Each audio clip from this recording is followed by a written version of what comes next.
Kita berdoa. Bapa di surga, kami bersyukur dan bersyukur kepadamu ya Allah kami yang hidup di dalam pemeliharaan dan anugerah-Mu. Kami memasuki tahun ini dan kami menjalankan kehidupan kami di dalam kehidupan kami di tengah-tengah rumah tangga kami, pekerjaan kami, dan di dalam kehidupan kami sebagai keluarga kerajaan Allah di dalam gereja Tuhan, khususnya di Emery Sunter di tempat ini. Terpujilah Engkau ya Tuhan untuk minggu pertama di dalam ibadah kami di tempat ini. Engkau menarik kami datang beribadah kepadamu dan tibalah saatnya untuk kami boleh menerima sabdamu. Oh Tuhan yang Maha murah, penuh panjang sabar dan kasih setia kepada kami. Kami mintakan rahmat anugerah-Mu membuka hati, pikiran dan telinga kami untuk menjadi orang-orang yang mau bertumbuh dalam kebenaran-Mu. Untuk kami memulai menjalankan seluruh kehidupan kami sepanjang tahun ini. Kiranya firman-Mu yang menjadi dasar dari seluruh langkah kami, sehingga kami tidak menjadi terjatuh, kami tidak menjadi bengkok arah, karena terang firman Tuhan menerangi jalan kami. Berbicaralah kepada kami serahkan hamba-Mu yang memberitakan, kami serahkan setiap kami yang mendengarkan. Tuhan beranugerah, Tuhan berbelas kasih, Tuhan memimpin kami di dalam bertumbuh belajar firman Tuhan pada pagi hari ini. Dengar doa kami, dalam nama Tuhan Yesus kami berdoa. Amin. Mari kita membuka kitab Ester. Bapak Ibu sekalian, kita belum masuk kembali kepada kisah para rasul. Kita akan memulai kembali eksposisi kisah para rasul di minggu depan, dan kita harap telah selesaikan kisah para rasul di tengah tahun untuk seluruh eksposisinya sampai pasal terakhir. Dan khusus hari ini kita merenungkan satu tema dalam naungan tangan Tuhan untuk memulai menjadi dasar kita memulai tahun ini, melangkahkan seluruh kehidupan kita di dalam tahun ini. Kita membaca kitab Ester pasal 2. Kita tidak ekspos secara khusus ayat ini, tapi kita melihat keutuhan narasi dari kitab Ester untuk melihat bagaimana naungan tangan Tuhan yang bekerja di dalam kehidupan umatnya. Mari kita membaca secara bergantian Ester pasal 2 dari ayat pertama hingga ayat yang ke-16. Kita membaca secara bergantian. Kita baca sampai 18 ya, kita selesaikan sampai 18. Demikian firman Tuhan, kita membaca bergantian, saya 1, Bapak Ibu sekalian 2, demikian seterusnya. Ester pasal 2. Sesudah peristiwa-peristiwa ini, yaitu peristiwa kemarahan Raja Ahasiweros tentang Ratu Wasti, setelah kepanasan murka Raja Ahasiweros surut, terkenanglah Baginda kepada Wasti dan yang dilakukannya dan kepada apa yang diputuskan atasnya. Maka sembah para biduan raja yang bertugas pada Baginda, hendaklah orang mencari bagi raja gadis-gadis, yaitu anak-anak dara yang elok rupanya. Hendaklah raja menempatkan kuasa-kuasa di segenap daerah kerajaannya, supaya mereka mengumpulkan semua gadis anak-anak dara yang elok rupanya di dalam benteng Susan, di balai perempuan, di bawah pengawasan Hegai, sida-sida raja, penjaga para perempuan. Hendaklah diberikan wangi-wangian kepada mereka.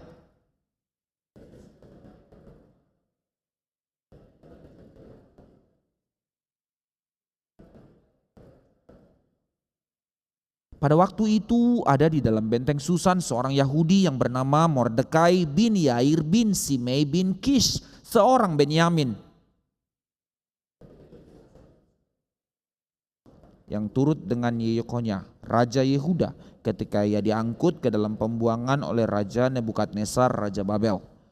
Mordekai ini pengasuh Hadasha, yakni Ester, anak saudara ayahnya. Sebab anak itu tidak beribu bapa lagi. Gadis itu elok perawakannya dan cantik parasnya. Ketika ibu bapaknya mati, ia diangkat sebagai anak oleh Mordekai.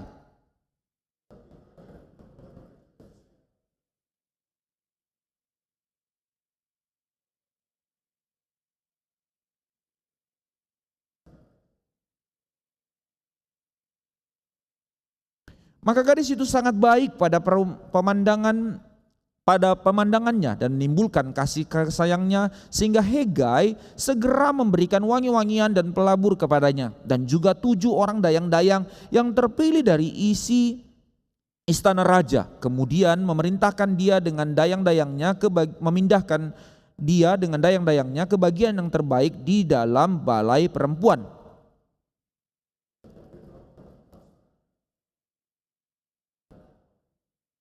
Tiap-tiap hari berjalan-jalanlah Mordekai di depan pelataran balai perempuan itu untuk mengetahui bagaimana keadaan Ester dan apa yang akan berlaku atasnya.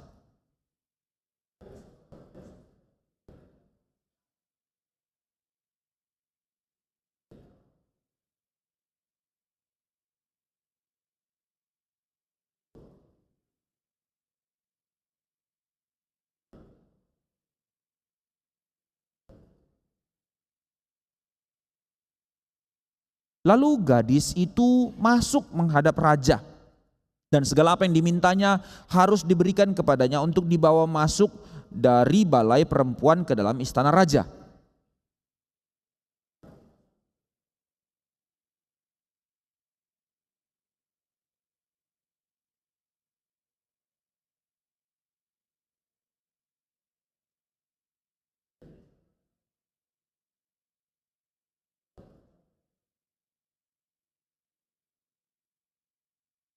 Ketika Ester, anak Abihail, yakni saudara ayah Mordekai yang mengangkat Ester sebagai anak, mendapat giliran untuk masuk menghadap raja, maka ia tidak menghendaki sesuatu apapun selain daripada apa yang dianjurkan oleh Hegai, sida-sida raja, penjaga para perempuan. Maka Ester dapat menimbulkan kasih sayang pada semua orang yang melihat dia.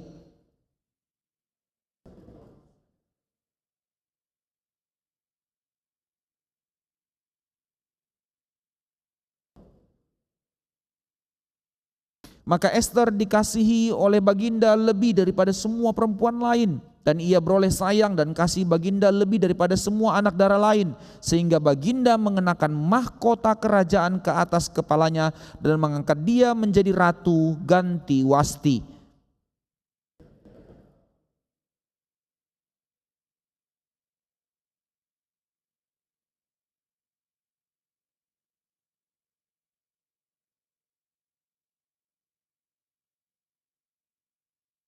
Mari kita sekali lagi berdoa. Kami telah membaca firman-Mu ya Tuhan, kami minta belas kasih-Mu untuk kami mendapatkan pengertian kelimpahan dari kedalaman firman Tuhan. Melihat di balik narasi kitab Ester, tangan Tuhan yang bekerja dengan luar biasa. Demikian juga menjadi satu kesadaran kami untuk melihat tangan Tuhan yang bekerja dalam kehidupan kami. Berbicaralah kepada kami untuk kebenaran firman Tuhan yang sudah kami baca untuk kami boleh mengerti. Dengar doa kami dalam nama Tuhan Yesus kami berdoa. Amin.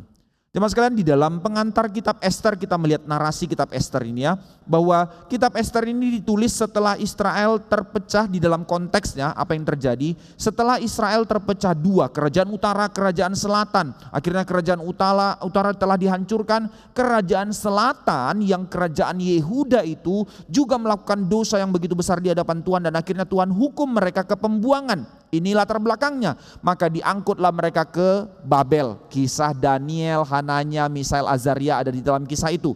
Dan kemudian mereka di Babel sampai 70 tahun masa pembuangan selesai. Maka Babel yang tadi seketika menjadi bangsa yang besar sudah Tuhan pakai untuk menghukum umat Tuhan, dan mereka akhirnya disingkirkan oleh Tuhan. Babel dikalahkan oleh Persia. Lalu setelah itu Israel boleh, atau kerajaan selatan itu boleh kembali pulang ke kotanya, ke Yerusalem.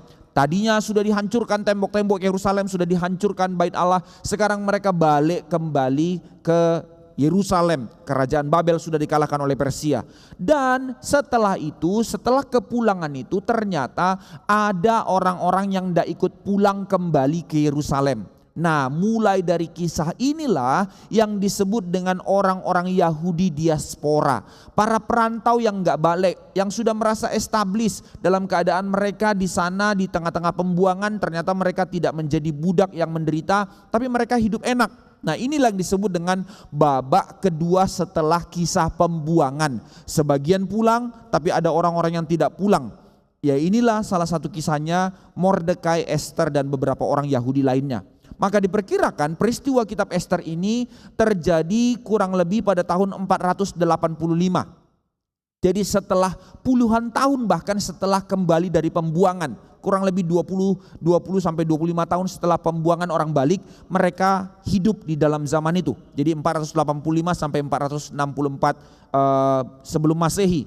Pada masa pemerintahan Raja Persia, yaitu Ahasiweros. Ini sudah raja kedua.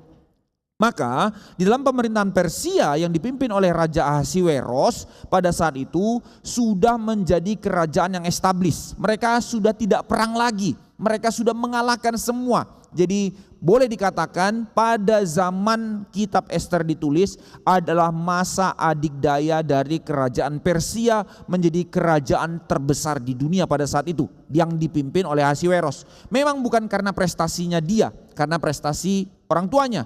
Baru 3 tahun dia memerintah, sudah tidak perlu ngapa-ngapain lagi. Mau ekspansi kemana? Seluruh dunia pada saat itu sudah dikuasai oleh mereka. Maka raja ini menjadi sangat besar, menjadi sangat kaya, dan tidak perlu pikirkan lagi perang. Perang itu membutuhkan biaya yang sangat besar. Tidak perlu perang lagi. Karena seluruh dunia dikatakan di dalam pasal 1, ya di mana peradaban ada. Bangsa Eropa di atas kan peradaban itu belum ada, masih gelap, bangsa Viking itu masih belum berkembang. Tapi pada saat itu seluruh dunia, mulai dari Afrika di bawah, Mesir, Ethiopia, sampai ke Asia, India, kurang lebih dikatakan di dalam pasal 1 ayat 1, 127 negara bagian telah dikuasai oleh Persia. Wah, kurang besar apa ini? Ini raja yang sangat besar memang. Maka di dalam 3 tahun pemerintahannya sudah tidak perlu lagi bikin apa-apa. Maka yang dia lakukan bosen kali ya, maka dia bikin pesta. Diundanglah seluruh pemimpin-pemimpin negara bagian yang dari daerah jajahannya itu 127 negara bagian itu untuk datang ke Benteng Susan, Puri Susan, tempat di mana dia berada. Ngapain? Untuk pesta, saudara, pesta. Pesta disuruh negara-negara bagian datang. Kalau kita nonton film-film kerajaan kan ada negara-negara bagian yang dipimpin oleh para duk begitu ya. Nah, nanti datanglah mereka diundang datang untuk bawa hadiah kepada raja. Maka satu kontingen itu minimal rajanya, ratunya datang, para duknya itu datang sama pengawal-pengawalnya. Ya berapa puluh bahkan berapa ratus orang satu kontingen. 127 negara bagian, ribuan orang yang datang saudara. Bagaimana Puri Susan, Benteng Susan itu besarnya untuk menampung semua orang ini datang pesta. Itu yang pertama. Gilanya lagi pestanya bukan kayak ya kemarin ada salah satu pengurus kita anaknya nikah ya. Pesta cuman ya malam, pesta hore datang semua kamsia, selamat, selesai. Ini dikatakan saudara sekalian pesta selama 180 hari. Jadi apa ini orang pulang? Mungkin tadi rajanya kurus kering, pulang-pulang sudah jadi kayak babi begitu ya. Kolesterol, asam urat sudah semua. Tiap hari capo dia, makan ditanggung oleh raja. 127 negara bagian ini. Maka mereka pesta 180 hari. Selesai itu selesai, pulang semua. Belum habis pride-nya raja, sudah ditunjukkan kebesarannya kepada semua 127 pemimpin negara bagiannya lalu pulang. Maka sekarang dia bikin lagi pesta plus 7 hari. Itu dari ayat 1 sampai ayat 7 kisah pasal 1 dijelaskan. 7 hari pesta khusus untuk masyarakatnya yang ada di daerah Puri Susan, Benteng Susan. Ngapain pestanya di situ? Pesta yang pertama kali pernah ada dilakukan oleh raja.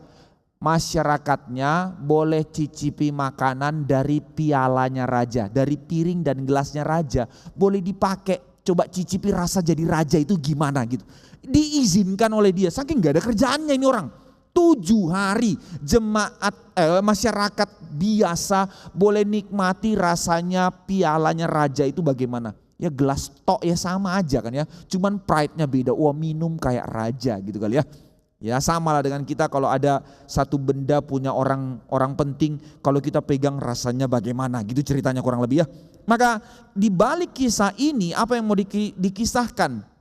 Jadi ini setelah kepulangan orang Israel, sementara orang yang sudah pulang sedang berjibaku untuk kembali membangun tembok Yerusalem, membangun bait Allah, mereka susah setengah mati. Di satu sisi di seberang sana ada nabi-nabi reformasi untuk meneriakkan orang Israel kembali bangun, untuk membangun kembali bait Allah, untuk membangun kembali apa yang Tuhan inginkan setelah mereka kembali dari pembuangan. Tapi di sisi lain umat Tuhan yang sudah enak di satu negara yang nyaman, mereka tinggal di situ. Nah ini realita yang terjadi.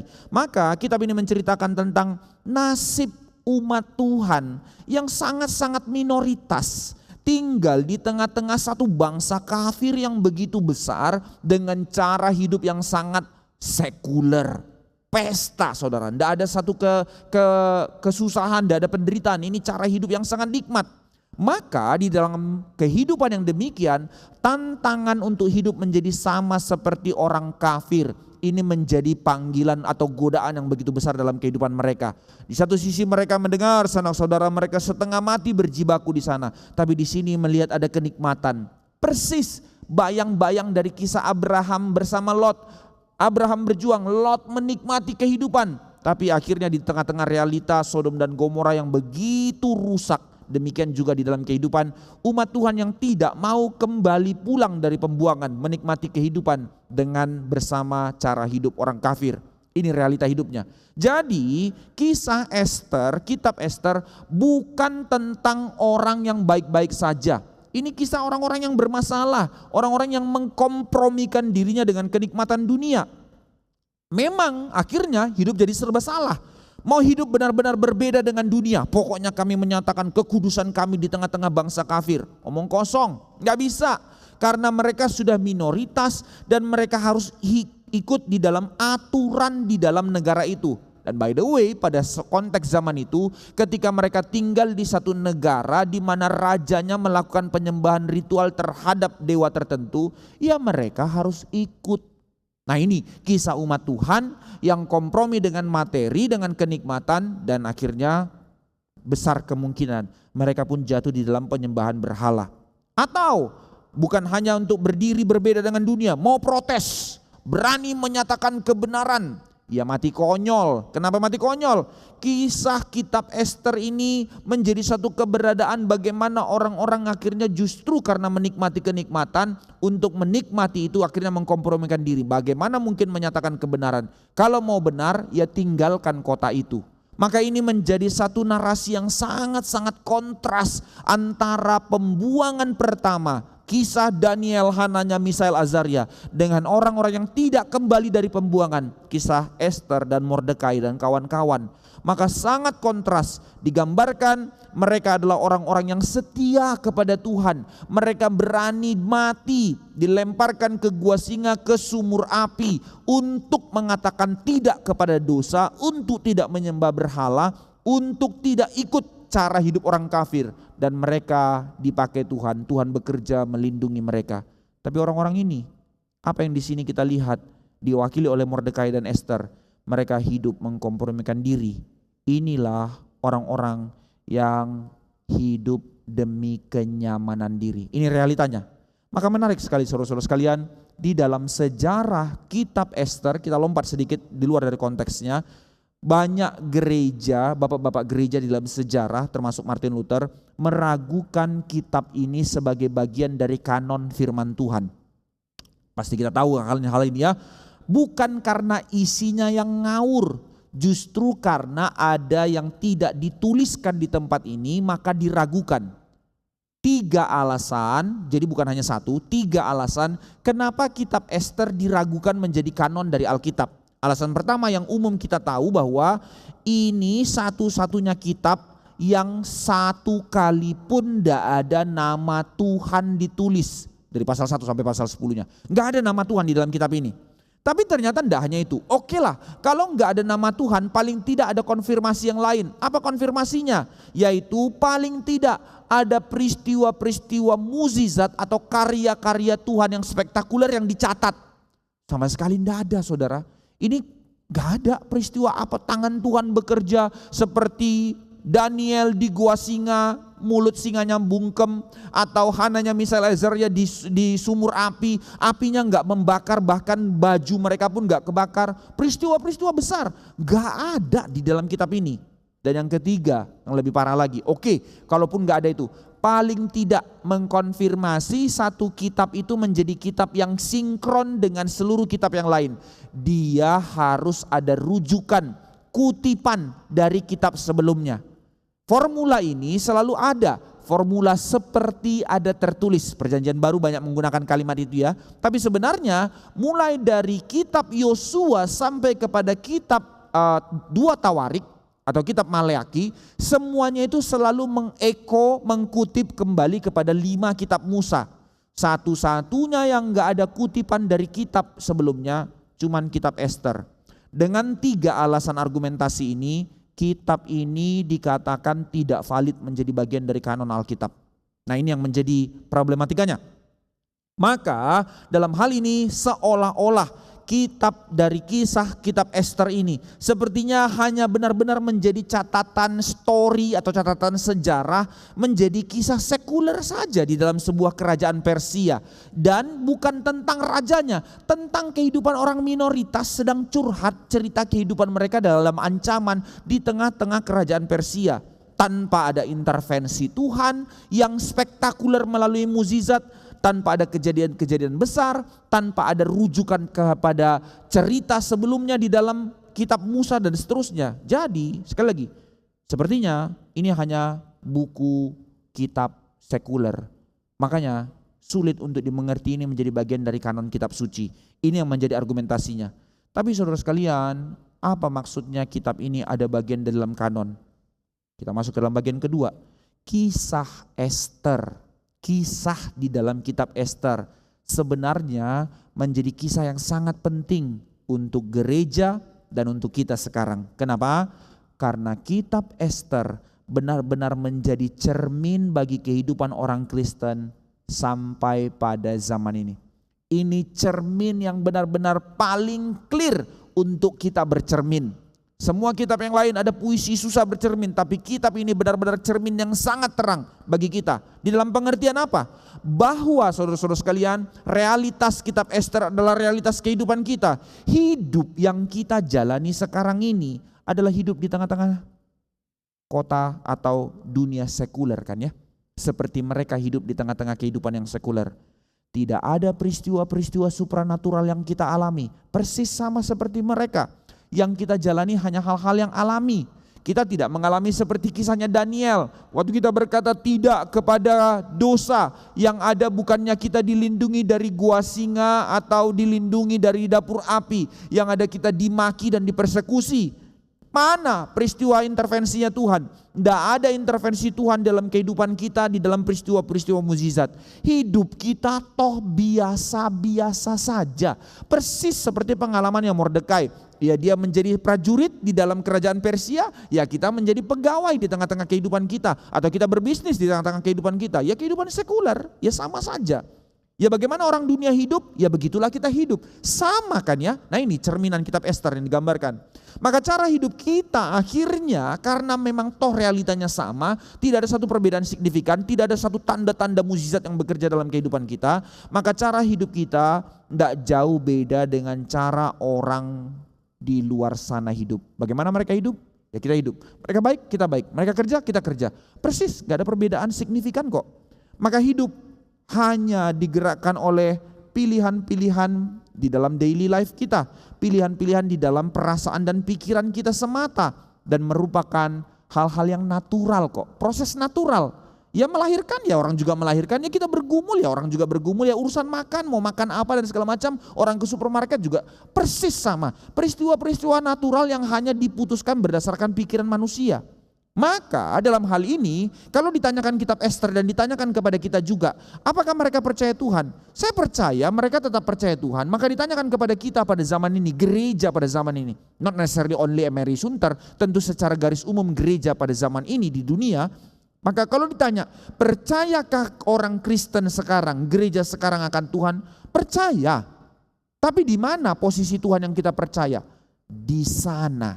Persis saudara seperti kitab Ester.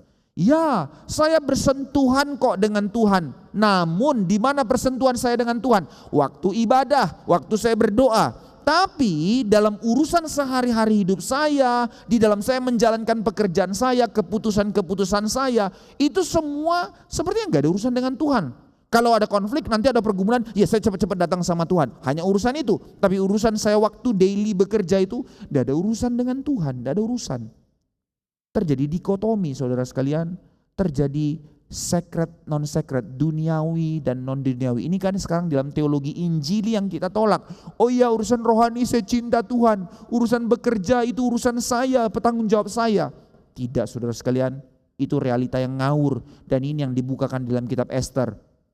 Maka kalau kita mau jujur sebenarnya, cara hidup gereja sekarang, cara hidup kita, kalau kita mau jujur bilang, cenderung yang kita jalani sekarang cenderung dalam cara hidup dualisme. Saya melayani Tuhan, saya beri perpuluhan, Saya kerjakan pelayanan kalau saya diundang untuk pelayanan untuk jadi apapun di sini. Pianis, liturgis, song leader, usher, kolektan, whatever, semua saya kerjakan. Tapi urusan nanti saya di luar, cara kerja saya, cara hobi saya, cara tutur kata saya, itu dua hal yang berbeda. Dualisme, saudara, dualisme. Hidup di dalam satu kehidupan yang ambigu. Di satu sisi kita percaya kepada Tuhan dan ada rasa butuh Tuhan. Tentu kita tidak menolak itu, ada aspek itu. Tapi di sisi yang lain sepertinya kita menjalani hari-hari kita tanpa campur tangan Tuhan. Tanpa peduli Tuhan ada atau tidak. Ya, jalani hidup dan putuskan apapun berdasarkan pikiran saya. Enggak juga suka-suka yang liar, saya enggak dugem, saya enggak mabok, saya enggak narkoba kok. And yet cara keputusan saya enggak beda dengan cara orang dunia menjalankan. Toh juga kalau saya berdoa enggak Tuhan langsung kasih jawab seperti Daniel, maka ya sudah jalani saja.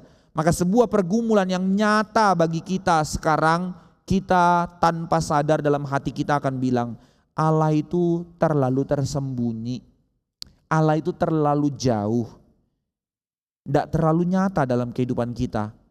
Rasanya terlalu jauh dia dari kita. Ya oke lah, tetap percaya karena saya tahu dia ada yang mencipta dan saya tetap berkomunitas dalam gereja. Tapi untuk rasa dalam realita hidup saya dia terlalu jauh. Apa yang kita pelajari saudara sekalian di dalam pergumulan ini? Bagian kedua ini kita lihat. Melalui kitab Ester kita mau belajar apa? Saudara sekalian, perasaan-perasaan seperti ini, realita kehidupan dualisme, realita cara hidup kita yang berpikir ya rohani di gereja, cara hidup tidak ada urusan dengan Tuhan, dualisme itu apa sebenarnya masalah di balik itu? Saudara, itu bukan hanya urusan soal tentang perasaan semata, itu bukan perasaan tentang urusan suka tidak suka semata. Di balik cara hidup seperti itu ada isu teologis yang sangat bermasalah yang harus dikoreksi. Ada isu pergumulan yang harus kita kembali diterangi oleh firman Tuhan. Maka justru saudara sekalian di dalam hal ini kita melihat kepada kitab Ester, kita bersyukur ini menjadi bagian dari kanon dalam kitab suci. Kitab ini dituliskan menjadi bagian dari kanon untuk apa? Untuk menunjukkan kepada kita, perhatikan kalimat ini, bahwa Allah benar-benar bekerja dengan cara yang unik. Ini yang perlu kita sadari. Melalui kitab Ester, firman Tuhan mau bukakan kepada kita. Allah bekerja bukan dengan cara pikir kita. Allah bekerja dengan cara yang unik. Dengan cara apa? The silent sovereignty of God. Itu cara Tuhan. Itu cara Tuhan. Bahwa ya saudara kalian memang di satu pihak Allah akan menyatakan dirinya lewat cara-cara yang spektakuler. Seperti kisahnya Daniel atau kisah nabi-nabi yang lain. Tapi di pihak yang lain, di sisi yang lain, yang justru menjadi sisi yang paling utama di dalam caranya Tuhan bekerja. Dia bekerja yang paling sering, paling utama cara Tuhan bekerja adalah dia bekerja di balik layar. Di balik layar. Ini cara Tuhan bekerja dalam kehidupan kita. Inilah Tuhan kita. Dan seringkali kita tidak lihat dan kita tidak mengerti. Namun saudara-saudara sekalian, di dalam realita kehidupan kita yang sepertinya natural, daily sama dengan dunia, tapi di balik itu ada naungan tangan Tuhan yang bekerja. Setting film, saudara, saya pernah kasih ilustrasi di sini kan ya. Kehidupan kita itu seperti sebuah film. Film kita suka nonton kan ya. Saya suka nonton tapi sudah lama gak nonton, pengen nonton lagi tapi gak ada waktu. Pengen, saya suka nonton. Dan kita tahu sebuah film yang baik sebenar-benarnya tidak ditentukan yang paling utama dari siapa aktornya. Banyak kok film yang tidak dibintangi oleh aktor-aktor yang terkenal and yet filmnya bagus. Sebaliknya, banyak film-film yang berani bayar aktor terkenal tapi filmnya sampah. Kenapa? Film yang baik, yang paling utama ditentukan dari siapa sutradaranya. Sutradara yang menentukan bagaimana jalannya sebuah film. Tapi persoalannya adalah di mana sang sutradara waktu film itu dibuat? Selalu di balik layar kan ya, di belakang kamera dia nggak pernah nongol. Meski sudah ada naskah di dalam cerita, nanti para aktor dikasih naskahnya, sudah deal kontrak segala macam, dia sudah ada naskah, dia sudah tahu ceritanya dari mana mau kemana. Tapi real di lapangannya dia tidak benar-benar tahu, karena ada yang green screen lah, ada yang nanti di tag, ada yang dipotong dan segala macam, semua diambil dulu. Saat mana nanti aktor baru tahu film itu? Saat premier. Sebelum premier sang aktor pun tidak tahu bagian yang mana yang diperankan. Bahkan di dalam cerita-cerita yang paling sering lakukan ini Marvel ya. Banyak hal yang sebenarnya keseripet mulutnya tapi dipandang keren oleh sutradara. Diambil jadi bagian dari film. Banyak hal yang sudah di-tag dari awal justru dipersiapkan, di-cut saudara sekalian. Karena kalau itu nggak di-cut itu film bisa 16 jam. Tapi dia pikirkan bagaimana film itu hanya jadi 2 jam atau paling lama 2,5 jam. Atau bahkan ada yang 1 jam 50 menit saja filmnya. Tapi menjadi film yang sangat epic, sangat keren. Karena apa? Sang sutradara selesai semua film itu, dia akan edit dan segala macam bersama dengan timnya. Lalu jadi pada saat premier si pemeran aktor utama duduk dan kagum. Gila, gua nggak nyangka filmnya jadi seperti ini. Jangankan kita, sang aktor utama saja bisa nggak nyangka filmnya seperti itu. Apa maksudnya saudara sekalian? Demikian realita kehidupan kita. Kehidupan kita sebagai sebuah film yang ditonton oleh semua orang. Bagaimana kehidupan kita menjadi sebuah kehidupan yang epic, menjadi sebuah kehidupan yang ditonton orang. Apakah karena kita punya satu kapasitas luar biasa menjadi aktor yang sangat terkenal? No, bukan itu poinnya. Tapi siapa sutradara kehidupanmu yang bekerja di belakangmu? Hatimu, perasaanmu, egomu yang menuntun seluruh langkahmu, atau engkau membiarkan Allah yang memimpin hidupmu? Ada tangan Tuhan yang tidak kelihatan, yang menaungi, yang men-setting. Sehingga saudara sekalian, di balik realita kehidupan kita, bukan karena kesuksesan kita film itu menjadi menarik, film kehidupan kita menjadi menarik, tapi bagaimana rajutan sang sutradara memimpin di balik air mata kita, di balik tragedi hidup kita, and yet kita mengerti apa yang diinginkan oleh sang sutradara. Tentu ini bukan film aktor bohong-bohongan, tapi ini realita hidup yang benar, film yang benar yang ditonton orang. Maka melalui seluruh hal itu orang lain melihat, inilah film kehidupan orang Kristen yang menjadi terang bagi dunia. Maka apa yang kitab Ester mau ajarkan kepada kita saudara-saudara sekalian? Kita sedang dididik untuk percaya kepada Allah, bukan bersandar pada tanda-tanda mukjizat yang dikerjakannya. Melainkan dengan iman, undangan kitab Ester untuk kita belajar melangkah dan memasuki tahun ini. Bukan dengan satu pengharapan yang benar-benar mulus 2025 menjadi dilema dan pergumulan secara politik dan ekonomi di tengah-tengah negara kita. Melainkan di tengah-tengah segala perjalanan yang akan kita hadapi ini. Dengan iman kita percaya walaupun kita tidak melihat Tuhan, walaupun kita tidak mengalami tanda-tanda spektakuler menjadi konfirmasi untuk kita melangkah, tapi kita percaya sang sutradara agung kehidupan kita itu, naungan tangannya sedang bekerja di dalam kita dan atas kita. Ada banyak peristiwa yang akan kita alami dalam kehidupan kita yang sulit untuk kita ngerti atau sulit untuk kita terima. Entah itu ke depan kita akan masuk ke dalam hal-hal duka atau penderitaan atau sakit atau ketidakadilan atau penipuan atau penghinaan dan lain sebagainya menjadi pergumulan dalam realita kehidupan kita sebagai gereja untuk kita jalani dalam hidup kita. Tapi saudara sekalian, sekali lagi firman Tuhan mau membuka mata kita untuk melihat bahwa di balik semua itu, peganglah saudara sekalian firman Tuhan, ada tangan Tuhan yang tidak kelihatan yang sedang bekerja untuk menggenapi rencananya di dalam kita, atas kita, rencananya atas alam semesta, rencana kerajaannya yang ditegakkannya melalui kita. Ini jaminan bagi kita saudara sekalian.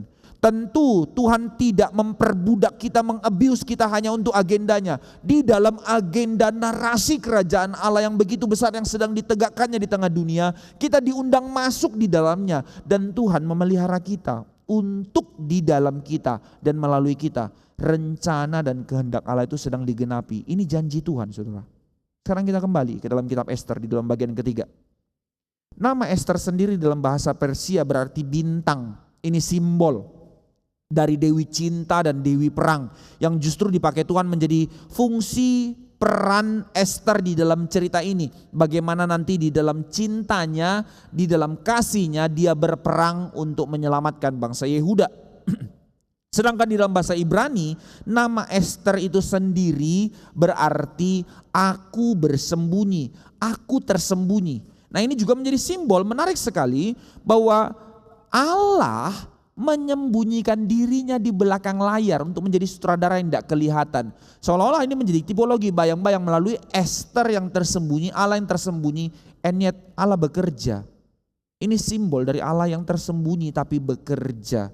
Maka kitab Esther, kisah Esther menjadi kisah yang sangat penting di dalam sejarah umat Allah. Umat yang Tuhan pilih sendiri melalui perjanjian dengan Abraham sekarang mengalami pergumulan hidup setelah terjadi pembuangan, lalu mereka terbuang, lalu sebagian pulang, dan ini umat-umat yang mau menikmati hidup seharusnya layak untuk dibuang Tuhan, and yet menjadi orang yang dipakai Tuhan. Umat yang terancam sekarang melalui kisahnya Haman yang begitu benci. Karena Haman orang Agag itu musuh bebuyutannya orang Yahudi, walaupun sudah hancur dua suku ini dijajah dan dikuasai oleh Persia, tapi masih ada dendam antara dua negara ini. Maka Haman berusaha untuk membunuh orang Yahudi. Nah, di sini kita mengerti bahwa kisah Esther menjadi kisah narasi kerajaan Allah. Kenapa? Melalui Haman yang dipakai oleh si iblis. Dia mau mematikan seluruh orang Yahudi di seluruh negara bagian. Kalau kita membaca nanti pasal 3, pasal 4 dan seterusnya. Dia meminta surat dari raja dan dia memberikan teror selama 1 tahun. Dia enggak langsung matikan hari itu juga setelah dapat surat dari raja. 1 tahun dari tanggal itu maka seluruh orang Yahudi di seluruh negara bagian, ya berarti di seluruh dunia, akan dimatikan. Which is apa? Berbicara tentang apa saudara sekalian? Kalau seluruh orang Yahudi dimatikan, berarti misi keselamatan bahwa Yesus harus lahir dari keturunan Yehuda akan dibatalkan. Maka apa yang dilakukan Haman, sadarinya atau tidak, dia sedang dipakai si iblis untuk perang sepanjang sejarah, sepanjang abad. Misi kerajaan si iblis sedang berusaha menghancurkan misi kerajaan Allah. Ini poinnya. Maka sebuah peristiwa yang sebenarnya sedang berusaha untuk menggagalkan rencana kekal Allah akan kedatangan Kristus dari keturunan Abraham sedang terjadi melalui kisah Esther. Dan kalau kita mau lihat lebih jauh saudara-saudara sekalian, menarik polanya Alkitab itu ada pola repetisi untuk menunjukkan bagaimana rajutan tangan Tuhan bekerja. Maka kisah Esther ini sangat paralel dengan kisah Yusuf di dalam kitab Kejadian. Apa paralelnya? Perhatikan ya, kalau kita membaca dan mengingat narasi-narasi Alkitab itu sangat unik. Hati-hati Bapak Ibu sekalian, lompat sedikit. Jangan jadi jemaat reform yang suka doktrin tapi tidak tahu cerita Alkitab. Cilaka ya. Di satu sisi gereja-gereja Injili sangat suka cerita-cerita Alkitab. Tapi prinsip teologi dan doktrinnya ngawur, cuman tahu ceritanya. Tapi di sisi lain orang-orang reform suka teologi, baca doktrin, ditanya cerita Alkitab tidak ada yang tahu. Wah cilaka, dua-duanya timpang ya. Nah sekarang kita akan melihat kembali dalam ceritanya. Kita tahu kisahnya Yusuf, kita melihat kisahnya Esther. Sama-sama umat Tuhan yang minoritas hidup di tengah bangsa kafir.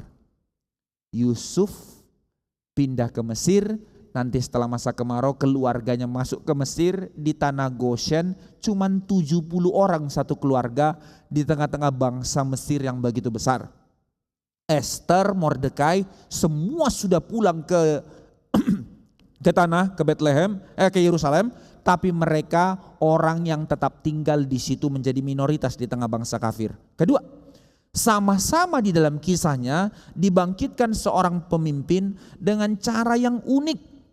Yusuf dibangkitkan dengan cara yang unik melalui kisah dari pembantu meniti karir sampai ke penjara lewat mimpi akhirnya jadi Perdana Menteri. Esther melalui kisah Miss Universe pertama di dunia. Ikut sayembara dia, akhirnya dia menjadi pemenang untuk menjadi ratu, untuk menjadi juru selamat bagi umat Tuhan. Turning point-nya kisahnya sama-sama melalui satu turning point, cerita yang sama. Sama-sama urusan raja terganggu tidur. Di dalam kisahnya Yusuf, rajanya tidur mimpi, akhirnya Yusuf mengartikan mimpinya. Di dalam kisahnya Esther, Raja Ahasiweros tidak bisa tidur, galau-galau gak bisa tidur. Cari buku bacaan supaya cepat tidur. Diambilnya satu gulungan, ternyata kisahnya Mordekai pernah menyelamatkan dia dari pembunuh bayaran. Tapi si Mordekainya belum dikasih hadiah. Caranya melalui tidur yang terganggu. Bagaimana Yusuf digoda berhari-hari oleh istri Potifar berkali-kali sampai akhirnya memutuskan untuk lari. Bagaimana Mordekai berhari-hari berkali-kali diingatkan oleh asisten untuk sujud menyembah Haman. Sama peristiwa tragedi. Maka kisah keselamatan umat Tuhan yang dahulu di dalam kitab Kejadian melalui kisah Yusuf sekarang terulang kembali dengan pola yang sama. Maka di dalam kisahnya Yusuf Tuhan bekerja, di dalam kisahnya Esther Tuhan bekerja dengan kesimpulan yang sama. Sekalipun kitab Esther tidak mencatatnya, tapi pola yang sama muncul di dalam hari raya Purim di dalam pasal 10. Apa yang terjadi saudara sekalian? Itu eko dari Kejadian 50 ayat 20. Apa kata Yusuf kepada saudara-saudaranya? Kamu bisa mereka-rekakan yang jahat. Kalimat itu adalah kesimpulan dari kitab Kejadian. Siapa yang mereka-rekakan yang jahat di dalam kitab Kejadian? Bukan hanya saudara-saudaranya Yusuf dari pasal 39 itu. Tapi dari Kejadian pasal 3, iblis sudah mereka-rekakan yang jahat. Tapi doksologi di dalam Kejadian 50. Tapi melalui semua hal itu, walaupun iblis berusaha mereka-reka yang jahat, Allah mendatangkan kebaikan, mendatangkan keselamatan.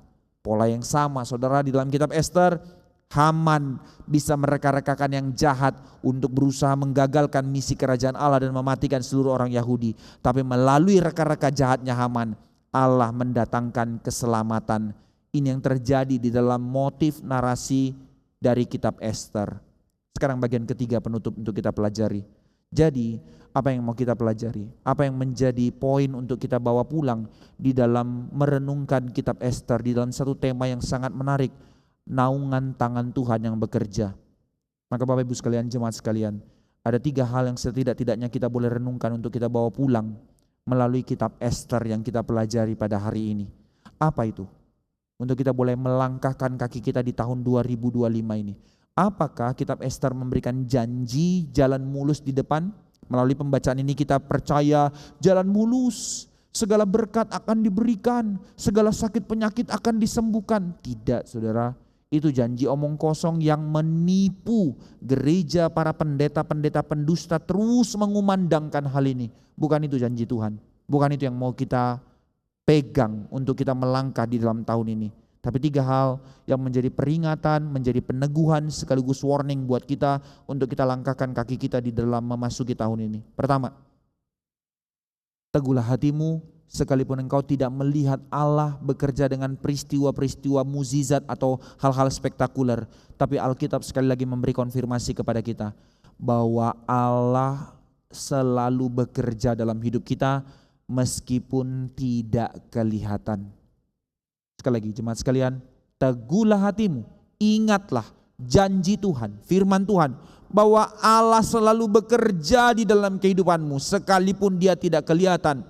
Ini adalah sebuah kepastian, ini adalah sebuah jaminan bahwa kedaulatan Tuhan, bahwa tangan Tuhan yang perkasa yang tak kelihatan tidak pernah melepaskan kita. Dia selalu memegang kita dan dia selalu memimpin kita.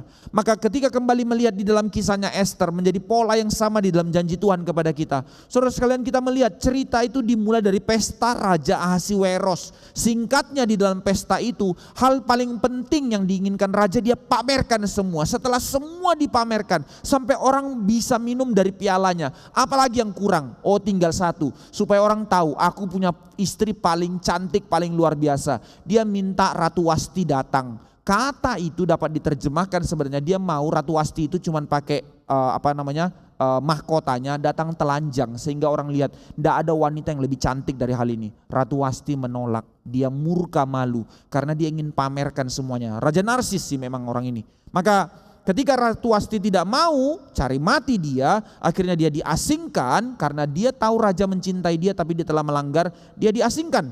Maka setelah reda marahnya, nggak tahu berapa bulan setelah itu ya, maka dia mulai galau, siapa ratunya?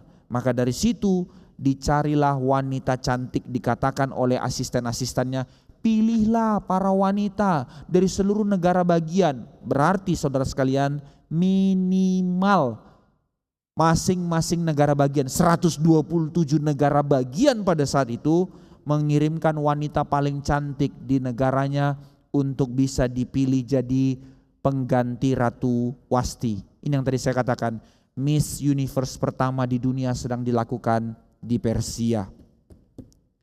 Berapa lama persiapannya?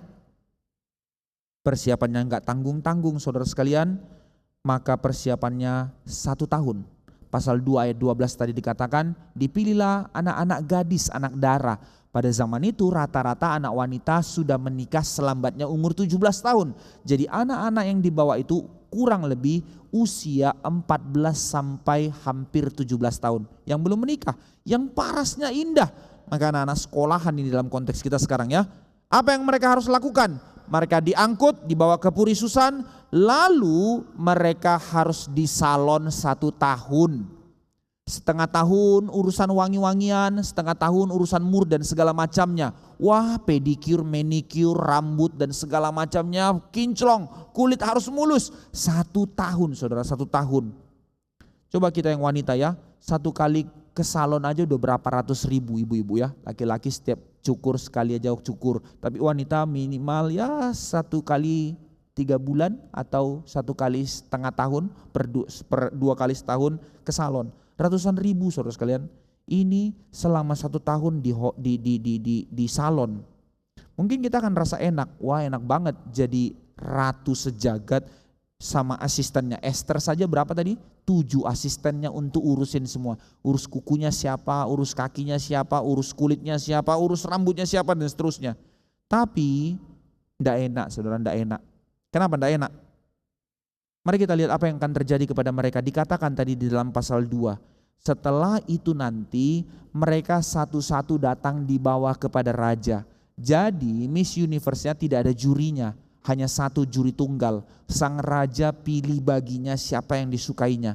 Maka apa yang terjadi kepada mereka? Satu-satu setelah diperhadapkan kepada raja dengan pakaian, dengan dandanan yang paling cantik untuk dilihat oleh raja. Dan dikata dilihat itu bukan dilihat, oke kamu lewat, enggak, ditiduri saudara.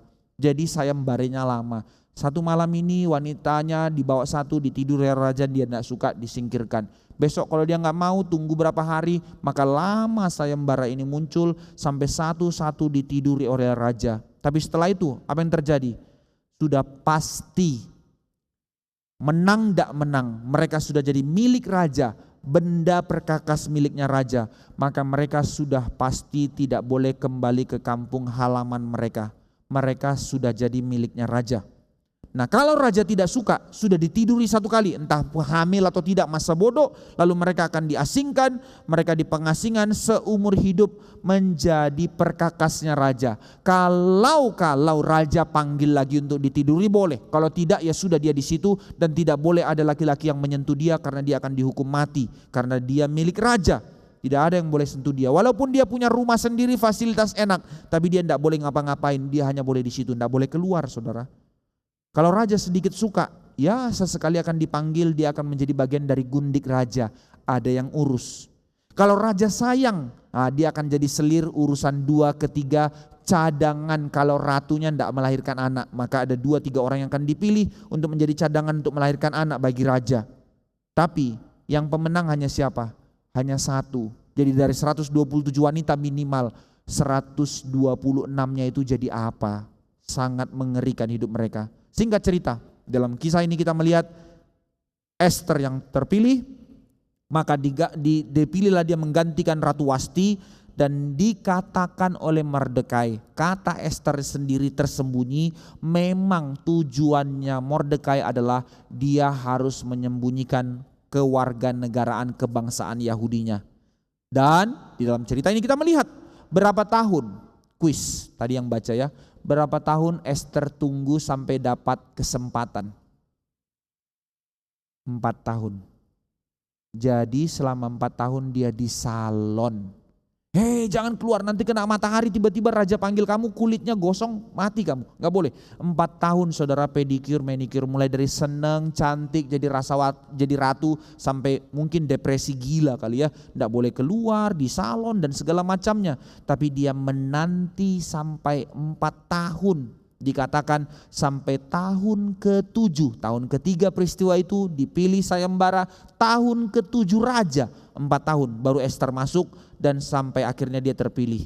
Kemudian apa yang terjadi? Setelah dia menjadi ratu, singkat cerita kita lompat, bencana muncul. Ketika Haman orang Agag dipanggil dan dipilih untuk menjadi Perdana Menteri, musuh bebuyutan bangsa Yahudi, akhirnya dongkol melihat Mordekai yang tidak mau sujud menyembah dia, maka dia berusaha merekayasa untuk mematikan orang Yahudi. Teror selama 1 tahun.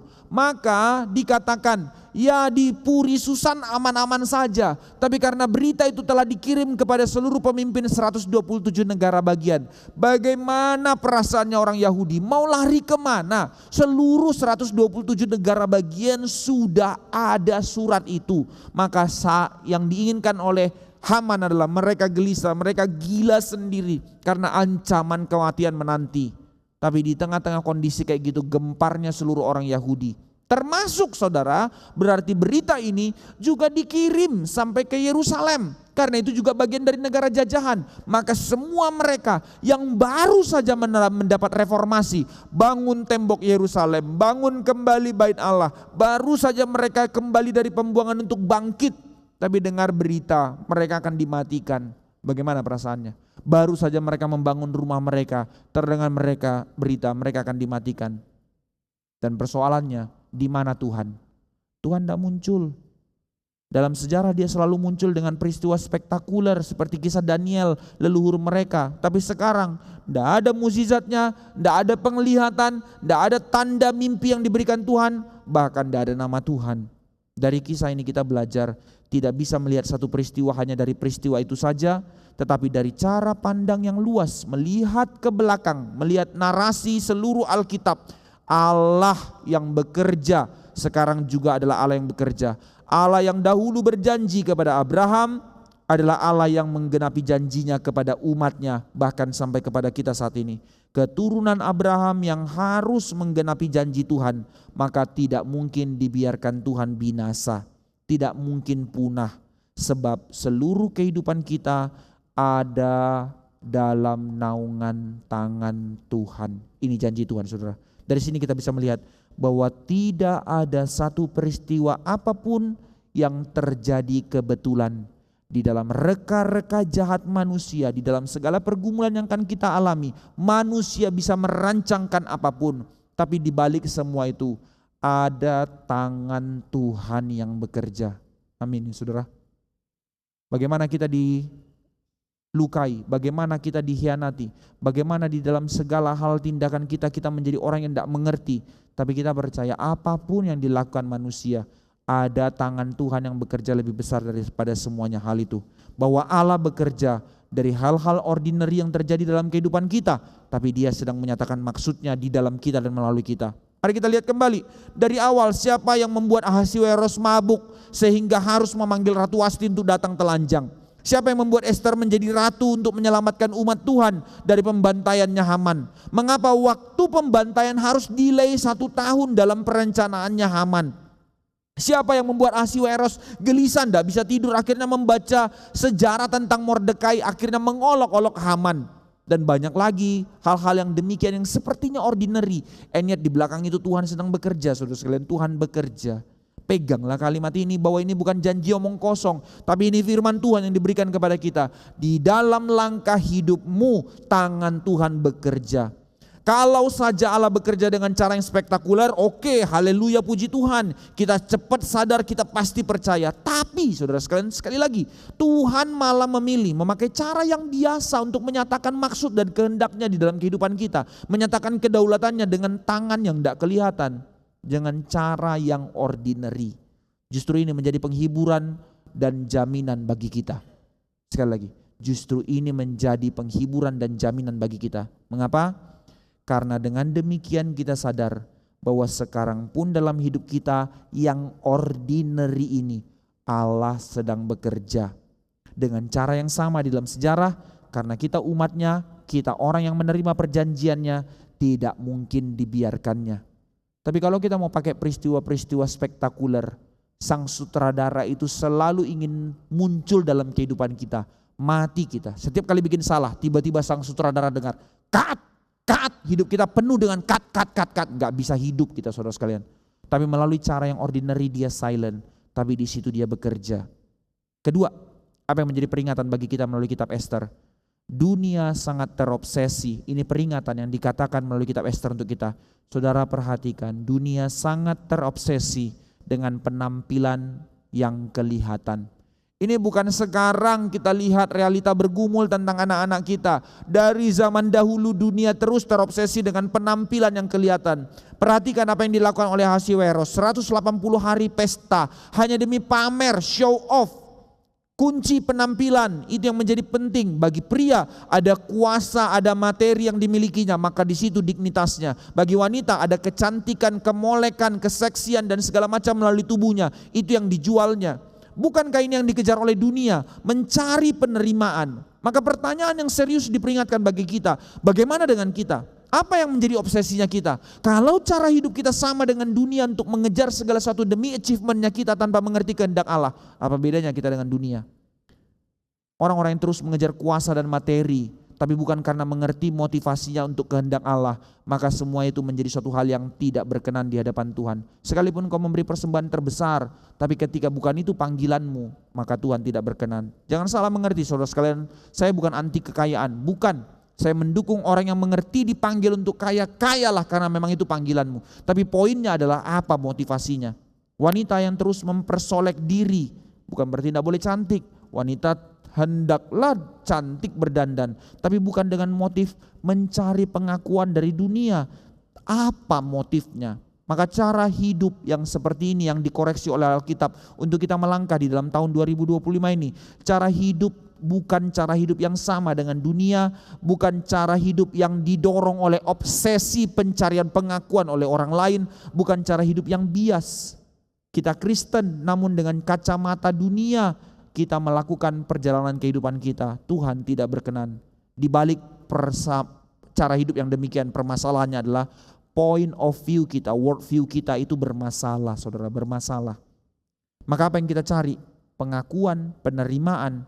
Kalau mau jujur jauh di dalam hati kita, kita sadar kita hampir saja hidup sama dengan dunia. Apa yang diinginkan dunia itu yang kita kejar.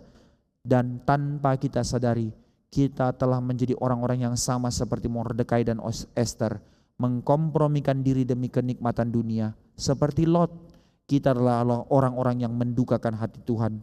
Sekalipun kita bilang kita Kristen, kita melayani Tuhan, tapi sangat menyedihkan kita menjual diri kita pada tolok ukur dunia. Cara hidup kita, cara kita menentukan pekerjaan kita, cara mengambil keputusan dalam bisnis kita, cara menentukan cara hidup dan hobi kita, cara berpakaian kita, cara pergaulan kita, apa yang menjadi standarnya, saudara? Apa yang menjadi standarnya? Jika yang kau inginkan adalah pengakuan dunia dan hanya mengejar kenikmatanmu tanpa mengerti value yang Tuhan sediakan bagimu, apakah kita benar-benar memikirkan apa yang Tuhan inginkan? Atau hanya berdasar dari apa pengakuan orang, penilaian orang? Seringkali kita pilih adalah apa penilaian orang tanpa bertanya apa yang Tuhan inginkan dalam kehidupan kita. Kita telah gagal. Namun yang ketiga, peringatan terakhir bagi kita penutup dalam khotbah ini, yang menjadi peringatan utama dari kitab Ester.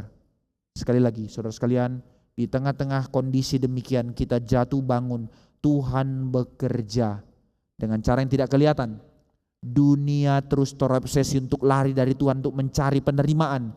Tapi yang ketiga Tuhan mengatakan, firman Tuhan mengatakan, Tuhan bekerja untuk membebaskan kita dari perbudakan dunia yang mengikat kita dengan fenomena. Tuhan menarik kita keluar dari fenomena untuk melihat kepada kemuliaan Allah. Ini calling kita. Maka Tuhan membalikkan keadaan. Raja yang tidak bisa tidur membaca catatan sejarah justru mengangkat Mordekai dan menghukum Haman yang sendiri siapkan tali gantungan untuk Mordekai. Sekarang gantungan itu disediakan untuk dia, tangannya sendiri yang membuat gantungan untuk lehernya sendiri. Mordekai yang beriman sekalipun tidak ada jalan keluar, dia mendorong Ester lalu Ester tidak mau. Tapi apa kalimat Mordekai? Dikatakan pasal 4 ayat 14. Akan disediakan keselamatan bagi bangsa ini. Kalau Ester tidak mau, dia percaya dan dia tetap beriman sekalipun tangan Tuhan tidak kelihatan. Bagaimana akhirnya Tuhan mengubah Ester melalui teguran Mordekai. Dia meresikokan nyawanya dengan meminta semua orang dari Mordekai dan orang-orang Yahudi yang lainnya berpuasa untuk dia, karena dia akan meresikokan nyawa untuk bertemu dengan raja tanpa jadwal yang ditentukan. Maka dia bisa mati, pasal 4 ayat 15-17, dan dia meresikokan nyawanya untuk menyelamatkan banyak orang. Tipologi dari Kristus. Saudara sekalian, ini yang kita boleh lihat. Dunia bilang kamu akan mendapatkan penerimaan dan pujian kalau kamu melakukan ini dan itu, kalau kamu sukses ini dan itu. Persis seperti yang dikatakan Raja Ahasiweros, kalau kamu bisa begini, bisa begitu, kamu akan jadi ratuku. Asal kamu cantik, asal kamu bisa begini, salon selama setahun, kamu bisa kuterima jadi ratuku, berdasarkan kontribusi. Tapi apa yang dikatakan Tuhan kepada kita, Sang Raja Agung itu, aku tidak hanya akan menjadi raja atas kamu tidak akan menjadi budakku, bukan, tapi kamu akan menjadi mempelaiku, kata Kristus. Itu yang disiapkan Tuhan bagi kita. Dia tidak hanya menjadikan kita ratu berdasarkan sayembara, tapi melalui pengorbanannya dia menjadikan kita mempelainya. Aku mau memiliki relasi yang intim dengan kamu, aku mau menjadikan kamu umat tebusanku yang kukhususkan bagiku, dan aku mau memimpin hidupmu untuk kemuliaanku dan di dalam kemuliaanku. Ini yang dikatakan saving by grace, only by grace, di dalam anugerah Allah. Kedatangan Kristus, saudara sekalian, menjadi puncak dari janji Tuhan ini. Kristus adalah cara Tuhan, cara Allah yang kelihatan paling tidak spektakuler, bukan dengan mukjizat-mukjizat hebat, tapi dia datang menjadi baby yang ordinary, bahkan mati di tempat yang paling hina untuk melakukan perkara yang terbesar bagi hidup kita. Penebusan, penerimaan, untuk kita menjadi mempelainya, bukan karena kontribusi yang kita kerjakan, tapi karena Kristus kerjakan. Dia datang dengan cara yang paling ordinary, hidup dengan cara yang paling sederhana dan paling hina, mati di tempat yang paling menjijikkan untuk menarik kita keluar dari dosa. Di mana mukjizatnya? Enggak ada mukjizatnya, tapi itulah mukjizat terbesar yang dikerjakan Allah dalam kehidupan kita. Dia yang rela menanggalkan segala kemuliaannya, justru semakin menunjukkan keindahan dan kemuliaannya memenuhi hidup kita. Beda dengan dunia yang terus mencoba mengejar penerimaan, pengakuan, tapi Kristus tidak mementingkan hal itu. Justru dia datang dengan kehinaan bagi kita. Karena di dalam Kristus kita telah menerima penerimaan Bapa, kita telah menerima keselamatan, maka tidak ada alasan lagi bagi kita, saudara sekalian, untuk mencari apa yang dunia konfirmasi, untuk mencari penerimaan pengakuan dunia. Bukan itu yang kita kejar, melainkan satu kehidupan yang berjalan di dalam rencana dan panggilan Tuhan. Justru di dalam Kristus kita dibebaskan untuk hidup dalam kekudusan. Di dalam Kristus engkau dibebaskan untuk mengarahkan seluruh kehidupanmu, menjalankan seluruh pekerjaanmu bagi kemuliaan Allah, bukan bagi kedaginganmu. Di dalam Kristus kita mendapatkan keindahan hidup yang sejati, bukan dari apa yang dunia tawarkan. Sebab kita tahu bahwa di dalam Dia, di dalam naungan tangannya, Tuhan menyediakan porsinya untuk kita.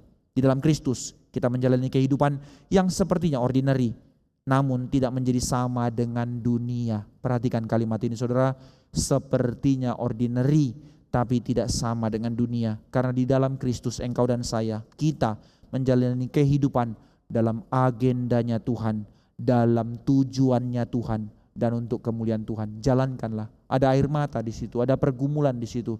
Tapi pertanyaannya, adakah hatimu, adakah motivasimu untuk seluruh kehidupan rumah tanggamu, untuk seluruh pekerjaanmu, untuk seluruh hal yang kau senangi di dalam kesadaran untuk kemuliaan Tuhan. Jika tidak, tinggalkan saudara, tinggalkan. Maka dalam perjalanan kehidupan kita seringkali seperti terkesan Allah tidak menyatakan diri karena begitu banyak kesulitan, penderitaan, duka, hinaan, benturan, dan segala macam yang tidak habis-habisnya. Justru sekarang undangannya, melalui itu Tuhan sedang bekerja dengan caranya yang begitu ajaib untuk membentuk kita, untuk memurnikan kita, untuk menjadikan kita indah, bukan seperti kriteria dunia, melainkan menjadi indah karena kita ditata semakin segambar dengan Kristus dan ditata melalui cara hidup kita, melalui pergumulan kita, nama Tuhan dipermuliakan. Ini panggilan hidup kita sekarang. Selamat menjalani kehidupan di dalam tahun 2025, di dalam tantangan pergumulan yang akan begitu berat, tapi berpegang kepada tangan Tuhan meskipun tak kelihatan. Maka ini undangannya, saudara sekalian, hidup dalam naungan Tuhan. Maukah engkau? Atau engkau tetap memilih hidup berdasarkan kriteria dunia? Mari kita berdoa. Tuhan, satu narasi panjang yang kami baca dari kitab Ester, hal yang ordinary dalam dunia sekuler yang begitu mengerikan, persis dengan realita kehidupan kami. Tapi justru di dalam semua itu dan melalui semua itu, ada nama Tuhan yang sedang dipermuliakan, kehendak Tuhan yang sedang digenapi melalui kami. Kami terlalu terbatas, kami terlalu remeh, dan kami menjadi orang-orang yang seringkali mengkompromikan diri dengan dunia. Tapi sekarang panggilan itu diberikan kembali kepada kami. Tidak ada hal-hal janji Tuhan untuk peristiwa-peristiwa spektakuler yang terjadi dalam kehidupan kami, mukjizat bekerja melalui kami. Bukan itu yang dijanjikan Tuhan, tapi firman-Mu memimpin kami. Tangan-Mu yang tak kelihatan menaungi kami untuk melangkahkan hidup kami, untuk menyadari bagaimana hidup kami sebenarnya telah dikhususkan untuk menjadi kesaksian bagi dunia. Melalui hidup kami nama Tuhan dipermuliakan, melalui hidup kami kehendak Tuhan digenapi di tengah-tengah zaman ini, sehingga dunia bisa melihat kasih Allah dinyatakan, kebenaran firman Allah diberitakan, bukan karena semata-mata harus melalui kesuksesan kami, tapi melalui perjalanan kami bersama dengan Kristus, perjalanan kami dalam pimpinan Roh Kudus, perjalanan kami diterangi oleh firman. Tuhan, kami langkahkan kaki kami memasuki tahun ini, biarlah kiranya kehendak-Mu yang jadi. Biarlah kiranya kami semakin menggumulkan agenda apa yang Tuhan inginkan untuk kami jalankan, sehingga seluruh kehidupan kami, rumah tangga kami, pekerjaan kami, hobi kami, hari-hari kami menjadi kehidupan yang tidak lagi kehidupan yang dualisme, tidak lagi menjadi kehidupan yang berpura-pura, tidak lagi menjadi kehidupan yang mendukakan hati Tuhan, tidak lagi dalam kehidupan yang terus mengejar kedagingan, tapi menjadi kehidupan yang terus melangkahkan diri, menjalankan apa yang menjadi kehendak Allah. Sekalipun kami terseok, sekalipun kami menjadi orang-orang yang penuh dengan air mata, Tuhan teguhkan hati kami untuk tidak menjadi undur, untuk tidak menjalankan cara yang bodoh yang mendukakan hati Tuhan, untuk tidak melawan firman Tuhan, tapi menjadi orang-orang benar, orang-orang kudus-Mu yang memuliakan nama-Mu sampai seumur hidup kami.